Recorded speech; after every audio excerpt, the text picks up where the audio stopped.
Hello and welcome to From Here to There, an in conversation series with some incredible, remarkable Irish females dotted around the globe, all as part of To Be Irish. Now, today's guest is a remarkable Irish female. She is an Irish-Pakistani actor, writer, director. We have a lot to talk about today. It is Yasmine Akram. I hope I got that right. Did I, Yasmin? You did, yeah, you did perfectly. Thanks, Anna. How are you doing? I'm doing good. Yeah, I've brought my Santi to Oh, look. you can see him properly, but he's there. I just thought to keep a kind of a Christmassy vibe. That's the one thing I've brought. Yes, as my 5-year-old says, you're in the Christmas spirit. The Christmas spirit, yes. You're raring to Yes. go. So, Yasmin, tell us first of all, where are you now? Where are you living? I live in London, in Don't South expect the London. exact address, by the way. Yes, yeah. South London is. I'm willing to Knocking on say your that. door. Yeah, yeah. And Yes, that's home at the moment. Where did you grow up? yeah. I grew up in Drogheda, County Louth, Ireland. See, there's the real accent coming out now. Exactly, yeah. It always slips out from time to time. But yeah, Drogheda girl, yeah. Yes, but you weren't born in Drogheda, were you? No, no, I was born in Sharjah in the United Arab Emirates, and then my mother brought myself and my sister to. My sister is older than me, but she was born in Drogheda. I don't know how that Okay. happened. So then we went back to Drogheda, and I was there from like 18 months old. So you know, went to primary school, made my first Holy Communion, did all that jazz. So yeah, yeah, Okay, so you were definitely brought up in Ireland for sure. So yes, we can talk yes. about all of those Irish traditions in a few minutes. What's London like at the moment? It's a bit weird. I mean, people are out and they're buying things. I mean, as of next week, oh no, well, yeah, it's kind of changing all the time because you don't know Mm, when there's going to be a bit of a lockdown situation, but we're all doing grand. It's busy. yes. Um, Yeah. but it's hard to feel. It's not very, there's lovely lights and stuff up, but it's not a very Christmassy vibe. Okay. That's Because what I I'll say. Yeah. absolutely love London. I love London City. I love everything about it, but it always feels very huge and a bit Yeah. overwhelming. And you just feel Yeah. like this dot, a bit like that New York feeling, don't you? Like you're just this Yes. tiny dot in the middle of this huge place. And it can make you feel a Yeah. bit vulnerable sometimes, or is that just me? Yeah, no, totally. And there's also a thing where everybody seems to be walking very fast and you don't know Yes. why. And sometimes I start walking fast and I'm like, I don't know why I'm doing that. You I get don't have swept up in anywhere it. to be. Yeah, just move. So yeah, I totally understand that. Yeah, it does have that really big, and you don't really have a sense of a center, or like when you're in Dublin, Dublin's got that kind of town feeling, Exactly. Um, you And don't even have if you that don't here. live in town or in a town or a village, you feel when you go to town, whether it's Dublin or any other town around the country, you'll still meet people you know. I mean, it always happens, Yes. doesn't it? Yes. Yeah. And I don't know about you, but I also think that now we do most of our Christmas shopping online. That Yeah. I didn't realize that that's a big part of feeling Christmassy is going out and getting the Yes. presents and lugging them around. So, I mean, I don't do it, even though I know it would make me probably feel a bit more Christmassy. But I didn't. Yeah, I only put that together this year that I was going. That is why it's not feeling so Christmassy. It's because I've ordered everything to Yes. the front door. Of course, which is so handy. But as you say, it's not quite the same as dropping the bags and sitting down and having a drink and looking around at the Christmas Yes. lights, all that kind of stuff. Um, Yeah. Tell us about the career because I'll I'll give out to you in a moment about the property show that I wanted and you got. But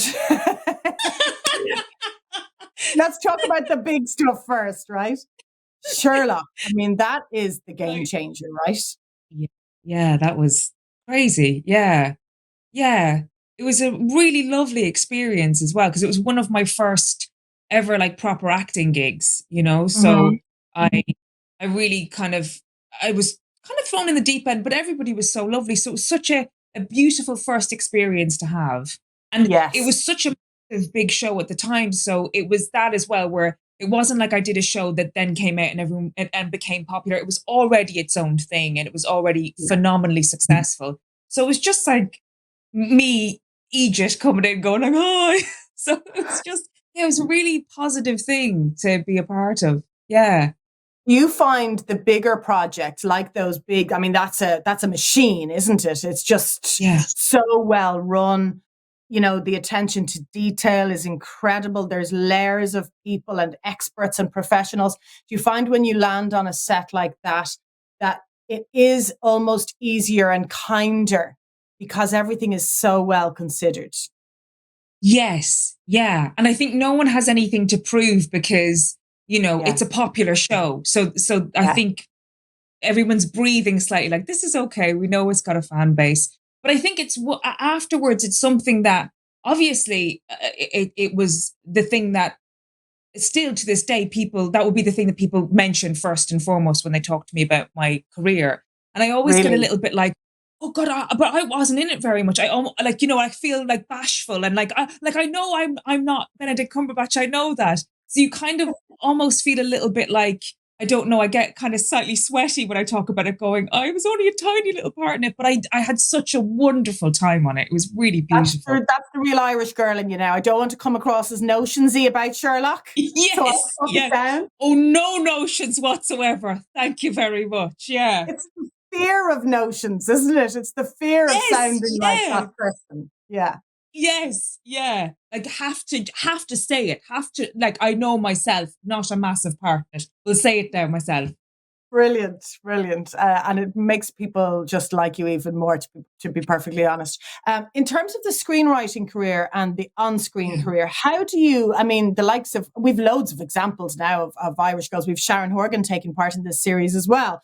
A classic Yes. example. But I'm kind of fascinated as to how you straddle both and you gain credibility in both areas as well. Because that's not easy. Well, it's not, I think the weird thing about lockdown for me, because it was such a terrible thing, and I don't want to be one of those people who's going, I had a fantastic time. But I think it was when I really moved from being an actor, because you can get caught up when you're working, you're there and you're tired and your focus is on that. And when that disappeared for all of us, I think I got very, very serious about becoming a writer and really getting things into development. And I Yes. noticed that, yeah, that was because I obviously had the time. So I think it's about, sometimes you have to choose and you have to say, okay, I'm going to take 5 months off and I'm not going to do any acting. Even if something amazing comes in, I'm going to just say no. And I'm just going to buckle down and do this. So that's what I've been doing, because beforehand, I was getting things into development and they were kind of, but it would always be like the kind of the starter stages. And now things are advancing and hopefully, fingers crossed, one of them is going to come good and I will focus on that then. Okay, because it is quite a luxurious position to be in when you get to the point of being able to say no to jobs, particularly in the acting Yeah. world, right? Yes. But that was the weird thing, Anna. And it's Murphy's Law. It's that with the moment that I didn't care so much. Do you know what I mean? Right. It's like the second I Yeah. stopped caring about acting, that's when the phone rings all the time. You know what I mean? And then and So then you go, oh typical. wow. Yeah. Like 5 years ago, I'd be going, where are these calls coming? But yeah, so it feels now. I mean, definitely it's not like I'm getting, offers left and right, but I think it's just about going, okay, I'm just not going to waste my time maybe going for that audition. I'm just going to focus on this thing now. Yes. And you mentioned going for that audition, and I love Aisling Bea has spoken about this before. You've worked with Aisling, of course, yourself. Yeah. Amy Huberman is a great example of this. She's spoken very honestly about it. I think in the business of actors, presenters, anyone in the public eye, we're all very quick to announce the great news, aren't we? I'm delighted to be working with this, or I'm delighted to join the ranks of that, or whatever. But actually, nobody takes to Instagram or, any social media platform to say, I've had 5 knockbacks this week or 15 knockbacks this week. But there's an Yeah. awful lot of that. Oh my God. Yes. Yeah, completely. And I think that's the thing as well, where I'm not on any social media. And I know as I've kind of been going into development, you can see people think that I've just disappeared because I'm Yeah. I'm not posting. I don't really have anything to announce because I'm trying to do things. that might or might not happen as well. Because that's the thing. It's like there's no guarantees. But yeah, you get a lot more no's than you get yeses. So, Yes. it's kind of the nature of the beast as well. It is. And I think it's really important that we all say that, because Yeah. it could be a very disillusioning experience for a young girl or guy to start out in a business and just get one knockback after the next and not I realize know. that everyone who's reached any level of success, whether it's in business, in acting, wherever, has had that experience. Yeah. And I don't know, because I think especially when you're young, you have so much passion and you just want to succeed. But now I think you get to a point where you see it more as a business and you're just like, Yeah, okay, I went in, I put my hat in the ring, I didn't get that one. Okay, that's fine. yeah, I'm not going to take it personally. I just know it enough now to know that there's going to be loads of reasons why I didn't get that job, and none of them have to do with me as a person. exactly, exactly. It's not like I messed up. It could come down to Yes, your hair color or your accent or anything on the day. exactly. The property Yeah. show that I mentioned, I watched you on this property show that I had pitched in. And the pitch that I put forward, someone had said, no, it's never going to work. I was like, why would it not work? I love looking at property I can't afford. It's like I should be paid for it. It's such a big hobby of mine. And then I saw you on this show, and I swear to God, I nearly fell off the couch in shock. I was like, she's doing the show that I pitched. Oh my oh I loved my it. God. I loved it. You must have been. Do you know what though? I'll say this. I think that was my first and last experience of presenting, because it is so hard to be a presenter. I Oh, had I'm delighted you no said that. idea. It's that way harder than anything I've ever done before, because you have to be you all the You're time, yourself. and people have, Yeah. yes, but the expectations that come with that, Anna, I don't know how you do it. I'm just like, I Oh, can't. It's stop. so Well, for hard. anyone watching today who hasn't seen it, well, I'm sure most have, but just in case, these were very high end, premium real estate from around the world, right? Yeah, yeah. And do Yeah. you know what's weird? We did it so quickly and there was so much to get through. I can't remember a lot of it Yes. because we were Okay. just Well, like I going can all probably the remember time. more. I can remember all the details because I was so bitter. I actually wanted to not enjoy it.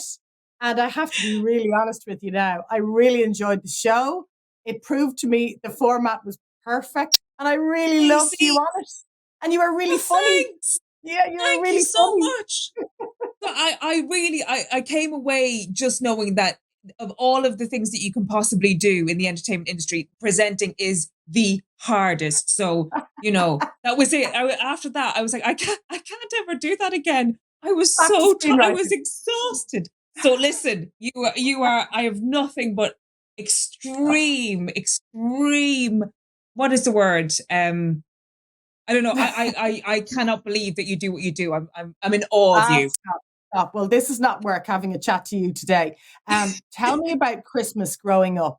We were chatting to various other guests, and they reminded me actually of little traditions. One of the things that came into my head when I was chatting to one of the other guests was midnight mass. When you went out with your pals for a few drinks and you went on to midnight mass, not necessarily for the religious element, but to see who was there, who was out, what was going on. Was that part of your kind of teenage formative years at all? There was a thing that's, I think, so Drogheda, which was that there was a shop in Drogheda called Solomon's that closed a while back, which was very sad. But they used to, as of like November, they'd put a kind of a grotto up. And me and my sister used to go in there. Like once it was up, it was like we were in there every Saturday going, oh my God, it's Christmas because Solomon's have put up the grotto. So that's always to me is like the lead up to Christmas.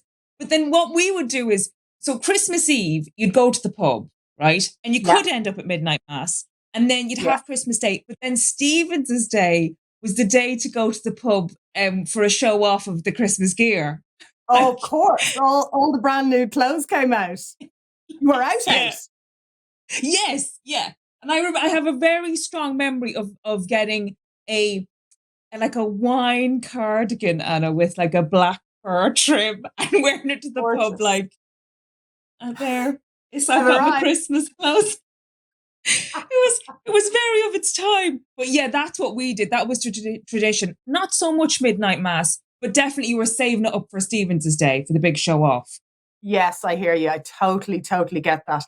One of the things we're missing at the moment is the local pub. I used to think I grew up in Temple Oak in Dublin, and Right. you know that whole Christmassy time where lots of people lived abroad and they'd come home for Christmas. Yes. And you might not even talk to them because you might not even know them because they were a year ahead of you in school or something. But it was just this kind of Yes. amazing night of people watching, wasn't it? And we don't have any of that with Yes. COVID now. I know. Yeah, you're totally right. That was one of the best things to do was to say such and such is back. I'm not going to go Yeah, over and say hello, but they're like back. don't look We've now. seen them. Yes, yeah. I And know. he I was looks talking to someone. amazing. Yes. But we were saying as well, I met a friend of mine earlier and he's from Dublin, and we were talking about how in London there isn't the same kind of pub community as well. Like when you go to the Yeah, pub here, you don't talk to someone in a pub, it's unheard of.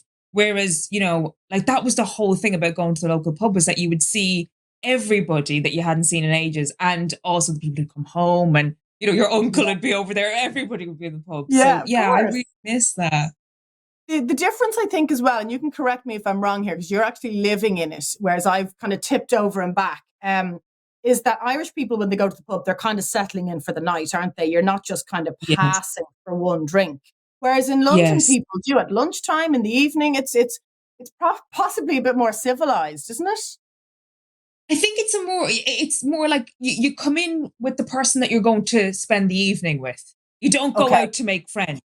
So Yeah. in that way, you're right, because you are just passing through. But it's very much like if you go over to a table of people and start talking to them, they are a bit like, "What are you doing? Yeah. You're not Are you trying fussed. to rob us?"